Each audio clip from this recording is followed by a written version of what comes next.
Thank you very much, Mr. Chairman and Mr. Speaker. I think it's important to say today that the conversation about corruption in Iraq, this isn't theoretical, it's not hypothetical, it's not just about numbers or statistics. Corruption in Iraq is real. It has a face.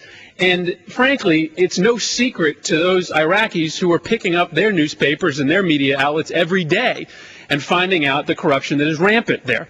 And so I think it's worthwhile just for a second to talk about the face of corruption in Iraq. This is Salam al-Maliki, the former Iraqi Minister of Transportation. He's also the Prime Minister's cousin.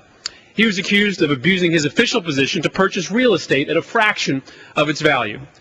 But the Prime Minister issued an order barring this case from being referred to court. I want to now introduce you to Ahim al-Samari. He was the Iraqi Minister of Electricity who was convicted in Iraq of the abuse of national funds. Yet he escaped from the Green Zone with the help of U.S. contractors. He's now living, if you can believe it, in Chicago, running his own business and traveling around the world. And finally, this is Hazim Shalan. He was the Iraqi Minister of Defense, accused of embezzling almost $1 billion that should have been spent on weapons and vehicles for the Iraqi army. Iraqi courts reportedly have audio tapes of his deputy discussing payoffs to various officials. After his conviction, he also fled the country, and he's now living in Europe or the Middle East. Mr. Speaker, this is just the tip of the iceberg.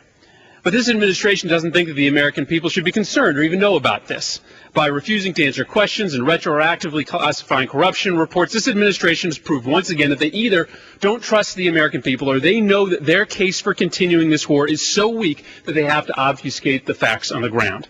And now government contractors getting into the game. 2 weeks ago, Eric Prince, the CEO of Blackwater Security, refused to disclose to this committee his salary or the profit margins of his company, despite the fact that Blackwater makes 90% of its money off of U.S. taxpayers.